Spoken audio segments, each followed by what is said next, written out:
नमस्ते, आप सभी का स्वागत है मेरे चैनल में चिराग एस्ट्रोलॉजी। और हम बात कर रहे हैं जनवरी मंथ की। और जनवरी 2024 कैसा रहेगा कुंभ लग्न और राशि के लिए। लग्न को हम ज़्यादा इंपॉर्टेंस देंगे। यहाँ पर जो चार्ट है वो 31 जनवरी का है, यानी कि पूरे महीने में जो ग्रहों के ट्रांजिट होके फाइनली वो क्या रिजल्ट्स देंगे हम उसकी बात करने वाले हैं।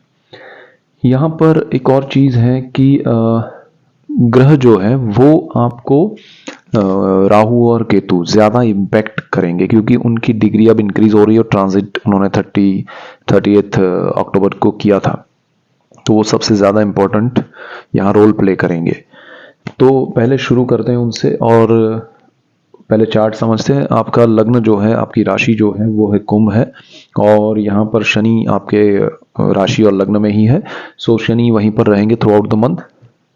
राहु आपके सेकेंड हाउस में है और वो वहीं पर रहेंगे। गुरु आपके थर्ड हाउस में मेष में है, वो भी वहीं पर रहेंगे।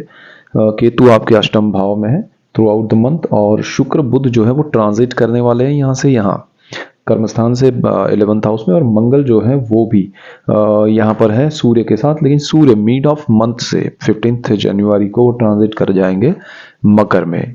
मकर संक्रांत जो होगी वो 15th को होगी, 15 जनवरी।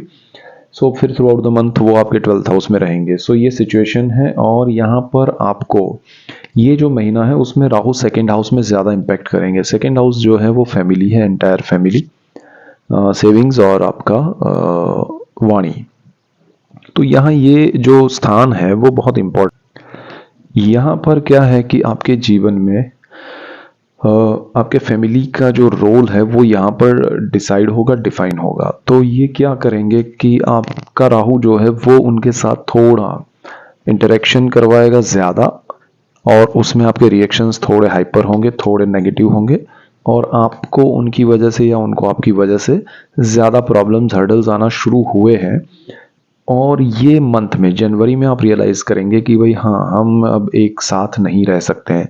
अब ये फैमिली में ऐसा नहीं है कि पेरेंट्स हैं, ये फैमिली में चाचा चाची है, बुआ है, मामा मामी है, भाई है, बहन है, सब रिश्तेदार है, आपके इन लॉज हैं।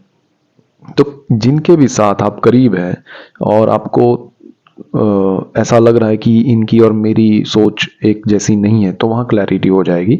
अब क्लैरिटी किसी भी रीज़न से होगी, किसी भी तरह से हो सकती है, तो वो ज़रा ध्यान रखिएगा। बट वहाँ पर अगर आप वाणी का यूज़ ना करें तो ज़्यादा बेटर रहेगा। आगे चल के रिश्ते थोड़े संभव है कि खुले रहें, क्योंकि आपका शनि है, लग्नेश है, और लग्नेश होकर शनि पहले ही स्थान में बैठा है। मानसिक रूप से आप बहुत स्ट्रांग है, और क्योंकि शनि है आप सच बोल देंगे और थोड़ा हार्श वे में बोलेंगे। और वहाँ पर राहु वाणी भाव में है, तो वो हार्श वे में सच बोलना और एक तरह से हार्श वे में थोड़ी भाषा में परिवर्तन होके कुछ बोलना, वो फ़र्क है।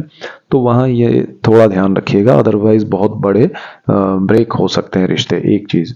दूसरा, यहाँ पर आपके धन संचय है, उसमें कुछ अच्छा सुधार भी आएगा, लेकिन फिर भी मैं कहूँगा कि आपको कुछ चीज़ों में सेविंग्स में ध्यान रखना है, गलत इन्वेस्टमेंट ना हो जाए, गलत हाथों में आपके पैसे ये जनवरी से जाना शुरू ना हो जाए, क्योंकि राहु वहाँ पर आपको थोड़ा लालची बनाएगा और लालच से ही आप अपने पैसे गंवा सकते हैं। तो थोड़ा वो ध्यान रखिएगा।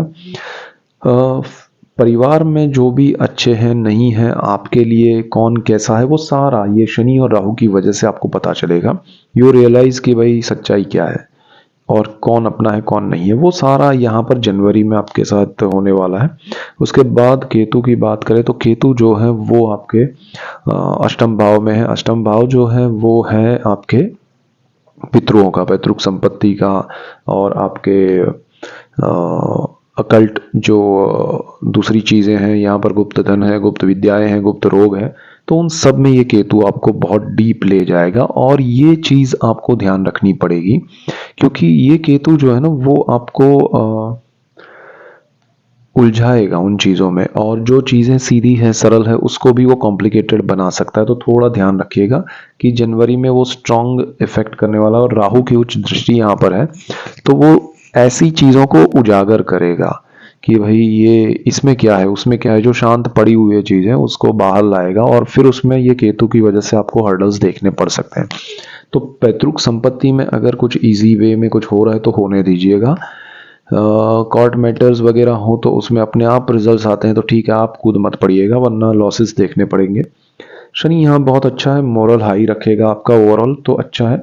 शनि की दृष्टियाँ भी अच्छी हैं, तीसरी दृष्टि यहाँ पर है लेकिन वो नीच दृष्टि है, तो वो गुरु पर है, और गुरु वहाँ पर राहु से अभी अलग हुआ है। गुरु के घर में राहु बैठा है, राहु गुरु थर्ड हाउस में, थर्ड हाउस साहस पराक्रम का, brother sister, public relation, HR, media interaction.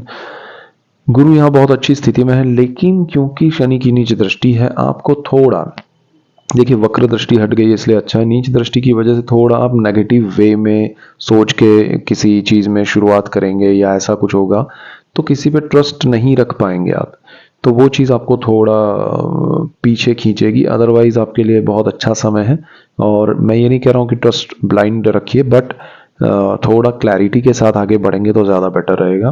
Brother sister के साथ यहाँ पर जो भी चीज़ें करें, शुरुआत करें, बिजनेस करें, कुछ भी करें तो उसमें ज़रा क्लैरिटी रखिएगा, अदरवाइज प्रॉब्लम्स आएंगे। यहाँ पर गुरु जो है वो लक्ष्मी भाव का भी मालिक है, इसीलिए आपको ध्यान रखना है कि आपकी सोर्स ऑफ इनकम जो है वो यहाँ पर साहस करने की वजह से यहाँ बंद नहीं हो जाए, तो वो एक ज़रा ध्यान रखिएगा, क्योंकि नीचे दृष्टि में है शनि की, और आपका सेविंग्स जो है वो राहु के हाथ में, और उस स्थान का मालिक गुरु है। सो यहाँ ओवरऑल जो सिचुएशन बन रहा है वो आपके लिए अच्छा ओनली बिकॉज ऑफ सेटन है, सेटन आपका लग्नेश है, वो कर्मस्थान को देख रहा है, कर्मस्थान का मालिक मंगल अच्छी स्थिति में है थ्रू आउट द मंथ, तो वो कोई ज़्यादा नेगेटिव नहीं है। हाँ, सूर्य के साथ आधा महीना है तो अंगारक योग में है, लेकिन फिर भी गुरु की दृष्टि में है तो उतना नेगेटिव नहीं बन रहा है। यहाँ जो भी प्रॉब्लम्स आ रहे हैं आपको जनवरी में वो फैमिली से आ रहा है, परिवार के जो भी सदस्य हैं उनसे, तो वो एक ध्यान रखिएगा। सूर्य मिड ऑफ मंथ में यहाँ से यहाँ जाएगा 11th से 12th में, तो 12th हाउस जो है वो मकर राशि है, शनि का ही घर है, और उसमें सूर्य जा रहा है, तो थोड़ा आपको व्यय भाव है, मोक्ष है, विदेश है, इन सारी चीज़ों में ध्यान देना पड़ेगा वरना उसमें कुछ प्रॉब्लम्स हर्डल्स आ सकते हैं। और क्योंकि सूर्य 7th हाउस का मालिक है, व्यय भाव में बैठा है, शनि के घर में है, 7th हाउस जो है वो आपका लाइफ पार्टनर और बिजनेस पार्टनर का है। सो इन दोनों के साथ पार्टनरशिप में अगर आप कोई बिजनेस कर रहे हैं इन दोनों के नाम से या साथ से, तो वहां आपको प्रॉब्लम्स देखने पड़ सकते हैं, थोड़ा ध्यान रखिएगा। लाइफ पार्टनर को विदेश लेके जाना है तब प्रॉब्लम आ सकती है, या फिर आप विदेश में हैं तो आप और आपके लाइफ पार्टनर जो है वो दूसरे कंट्री में है तो थोड़ा डिस्टर्बेंस या डिस्टेंस और बढ़ेगा, तो वो भी एक चीज़ थोड़ा प्लान करके चलिएगा कि इसमें देरी हो सकती है या थोड़ा डिस्टेंस और बढ़ सकता है या समय ज़्यादा लग सकता है। अगर आपने प्लान किया है तो वहाँ पर प्रॉब्लम्स आ सकते हैं। अदरवाइज ओवरऑल सिचुएशन आपके कंट्रोल में है। आपकी वाणी को सिर्फ कंट्रोल रखिएगा। थॉट लेवल पे शनि महाराज आपको बहुत स्ट्रांग पॉजिटिव रिस्पॉन्स देंगे। सो ये आपके लिए जनवरी मंथ है। जनवरी में चाहे स्टूडेंट है, आप हाउसवाइफ है, आप जॉब करते हैं, बिजनेस करते हैं, ये सबके लिए ये लागू हो रहा है। तो यहाँ मेन मॉरल इफेक्ट्स जो है वो मैंने बताया आपके लिए। सो ये ध्यान रख के चलिएगा। ऐसे ही डिटेल्ड वीडियोस मैं डेट के हिसाब से, नंबर्स के हिसाब से लेके आ रहा हूँ। 2024 का वर्षफल भी आपके लिए लेके आ रहा हूँ। सो वो सारा आप देखिएगा और मेरा चैनल चिराग एस्ट्रोलॉजी लाइक कीजिए, शेयर कीजिए, सब्सक्राइब कीजिए ताकि आपको और दूसरे लोगों को लाभ हो, और आप सबको लाभ होगा तो मुझे खुशी होगी। So that's it for today. Keep watching Chirag astrology. Thank you for watching. God bless you and goodbye. Thank you.